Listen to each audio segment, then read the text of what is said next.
Hello everyone, welcome back to the channel, or if you're new, welcome. Today I will be doing, technically it's the work in progress number 2 for the new Gundam, but we are going to be doing something special today. We are going to be reviewing and kind of a how-to on the Splash Paints Ultra 2K Gloss Clear. It's a urethane coating and it is amazing. As you can see, you can get results like this right here with minimal minimal effort. The product does it all for you basically. You will need some understanding of how to airbrush, of course, as it is through an airbrush, but I'm going to go through what you will need to accomplish results like this right here. First, let's start off with PPE, personal protective equipment. Whenever you are spraying any kind of lacquer or any kind of urethane paint, you need to protect your lungs and your hands. So, nitrile gloves and a respirator. Please use a respirator. Your lungs, you only get one pair, and you really need to protect yourself. Now, next, you will need 2 pipettes. These are 3 milliliter pipettes for mixing the 3-to-1 ratio. Now, I mix it in the airbrush, 3 milliliters with 1, and then 1 milliliter of the catalyst in the other to make small batches to get through a Gunpla, because you won't need a whole lot and this minimizes waste. Next, I'm going to go over the recommendations, right? This is what I used. I actually used their recommended methods. I sprayed at 30 psi with an Iwata Eclipse with a 0.35 millimeter tip. This is my airbrush here. The 0.35 comes standard with the Eclipse, and it worked very well with the 3-coat system. The 3-coat system is you first lay down a light coat, they call it medium wet coat, and then you wait for 5 minutes, and you do 2 wet coats with 5 minutes between. Sometimes you don't necessarily need the 3rd wet coat, but with things like here with the decal, the 3rd wet coat really does get rid of that border around the decal. Now, some of you may be asking, what did I necessarily mean by a light coat and a wet coat and such? Now, later on in the video, you'll see me actually spraying this, and you'll be able to tell a little bit what I'm talking about. But basically, on the airbrush, when I say light coat, I am barely pulling down or back on the trigger. It's just misting it on just enough to get some tack onto the surface for the next coat after the 5 minutes. Now, when I say wet coat, I do not mean pull all the way back. You can overload the part. This stuff is thick, so you could have runs that way. You want to pull it back about halfway, half trigger, and just stay moving. You want to stay moving on the part, never sit still on the part, and make sure that you are getting full coverage and laying it down as smooth as you possibly can. All right, now I want to do kind of a comparison to show you exactly how dramatic of an effect that this clear coat has on parts. Here we have the other foot that is just now in the stage of, it was primed with black and then had the blue pearl sapphire sprayed over top of it. It's got a sort of a shine to it, but not too much. It's more lustered and grainy looking, but that's actually not grain, that's just the glitter in it. Now, compare it to this, where it really brings out that glitter. And you can see just how smooth that finish is. almost like glass. It's so smooth, so durable. Whenever you're handling this after you sprayed it and it's cured, it almost feels indestructible. I mean, you can't scratch the stuff. It's amazing, but it really does magnify everything. I mean, even on the white part there, you can see where the pearl is just magnified by this stuff. After you've sprayed, once again, take your pipette, 3 milliliters of clear to 1 of the catalyst. Now it comes in 30 milliliters and 10 milliliters, ergo 3-to-1 ratio, so you have enough for 3-to-1 ratio completely. You mix it. What I do is backfeed the airbrush, mix it that way, or you can put it in a measuring cup and stir it if you like. But you spray it, you put it to the side, you wait 5 minutes. By the time you get through some parts, generally it would be 5 minutes or so, but I usually set a timer because I'm just that meticulous. You go through it again. Some parts, it's up to your judgment. Some parts may need a third coat, some may not. But once that's done, now time for the curing rate. Now, it is recommended to cure at room temperature for up to 48 hours, between 24 and 48 hours. Or if you have a dehydrator, 60 minutes at 140 degrees Fahrenheit or 60 degrees Celsius. Now, once again, disclaimer, this is a harmful for your lungs paint. So it has harmful vapors. Wear respirators at all times. Keep out of reach of children. It is flammable, so keep away from heat sources. And do not shake the activator bottle, as the liquid inside could get in the seal, and you'll have major issues trying to get it off, as this stuff is a hardener. That's what it does, it hardens. Now, these parts here I finished a while back, but these parts here and some more that I painted 2 days ago, these have been curing for 48 hours now. And as you can see, the finish comes out literally like glass. It is so smooth.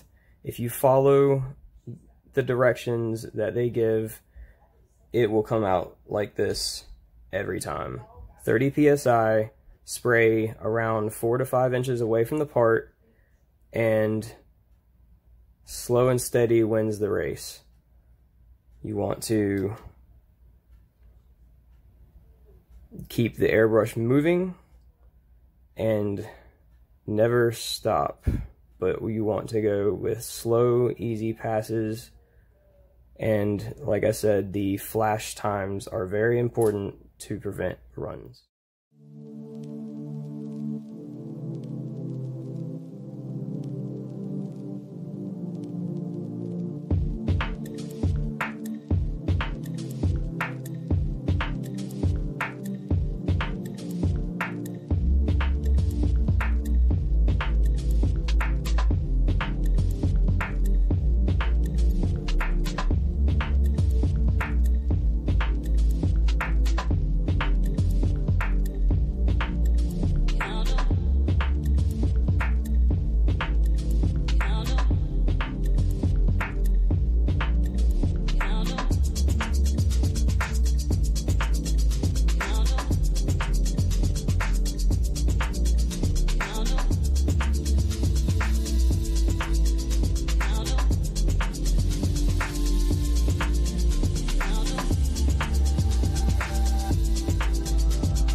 This starts the first of the wet coats.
And finally, we have the third or the second wet coat, third coat if necessary.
Thank you everyone for watching this video. I hope this was insightful, I hope it was helpful, and I hope now you feel a little bit more comfortable using this urethane clear.